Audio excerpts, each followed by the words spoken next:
This is video tutorial 5 for the users of DeepKymoTracker. In this tutorial, we are going to discuss step 5, which is called visualize results. It has to be noted from the very beginning that step 5 is optional. If you are happy with lots of other visualizations already available in the output folders after steps 3 and 4, you can skip this step altogether. But in some cases, you might find visualizations generated here quite useful. Besides, they are just quite beautiful. So let's proceed to step 5 and see how it works. The first question is, wow, what are the input requirements for the movie you are going to visualize here? Is it absolutely necessary that the movie should undergo the previous step of the pipeline, which is step 4? The answer is yes and no. Let's consider the first case. Your movie did undergo step 4. In this case, it's automatically prepared for visualization in step 5, so you don't have to worry about anything. And case 2. If you, for some reason, want to have a look at the visualizations immediately after step 3, skipping segmentation correction, which is step 4, you should take care of one thing. Let's go back to step 3. You should remember this button we discussed in tutorial 3. Pushing this button creates output folder named results per cell. And having this folder is the condition under which the visualizations in step 5 can be created.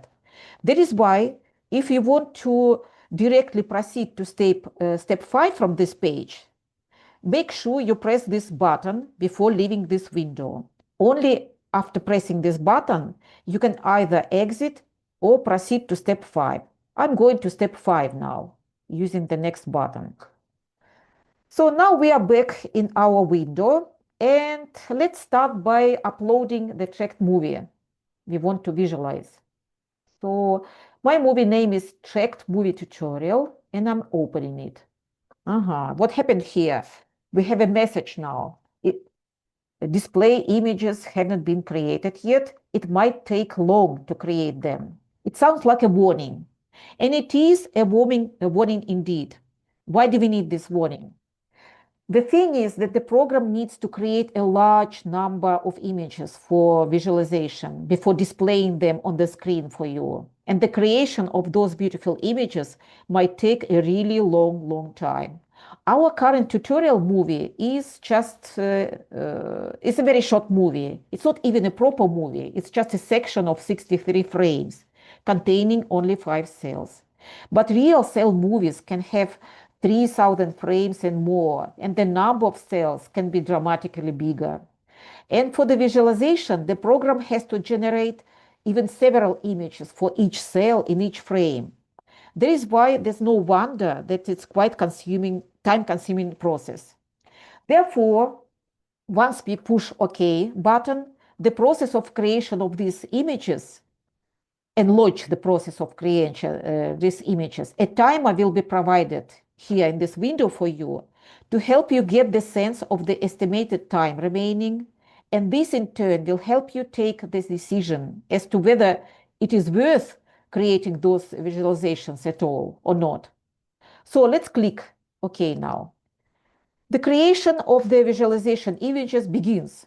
As I said, the timer is provided here to help you get the sense of how much time is left. Our estimation time is less than 2 minutes, which is quite fantastic, so we will proceed. Along with the timer, you have a list of cell names here, and these names change their colors dynamically.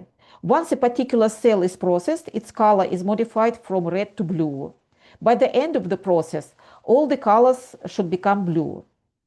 So our estimated time was really small, and that is why we chose to proceed. But what if your estimated time is really big? In this case, you are faced with the dilemma. Shall I proceed or give up this idea entirely? The thing is that currently you can't interrupt the creation process and leave it for another time. It just needs to be done in one go. The reason is that the functionality allowing you to stop the process and come back later to finish it hasn't been implemented yet. It's a future plan. The good news is that you have to go through this painful process only once, namely, only when you deal with the movie for the first time in step 5. Because once the images for visualization have been created, they are stored in folders. So when you come back to that movie next time, the program will just upload them to the screen. This takes some time too, of course, but it's an absolutely reasonable time. So if you still want to proceed, despite the more normal systematic time remaining, one of the solutions could be to leave the algorithm running for the whole night, for example.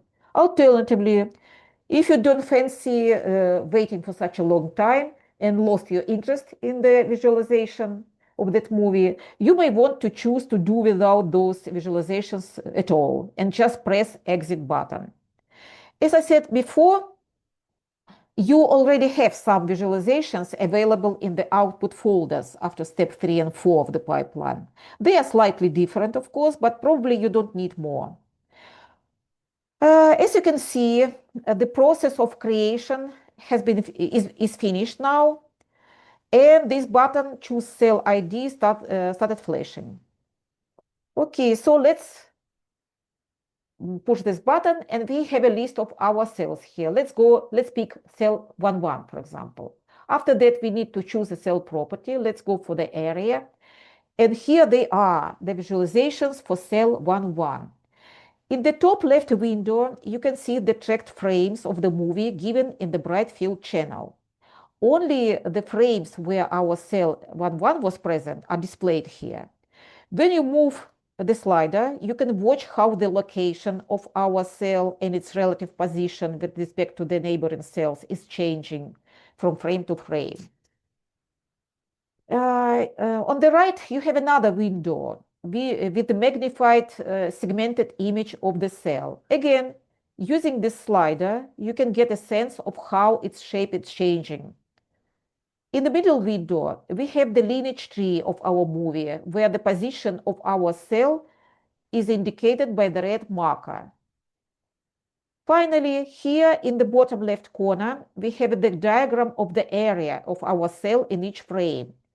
And the current value of our cell for this particular frame is highlighted in red. You can also see the values of other parameters of our cell here in the middle, and the current parameter, which is displayed on the diagram, the area, is highlighted in red. If we switch to some other parameter, for example, perimeter, the diagram will be replaced by the diagram for the perimeter this time, and the perimeter value is highlighted here. And as for the first three windows, they haven't changed because it's still the same cell 11.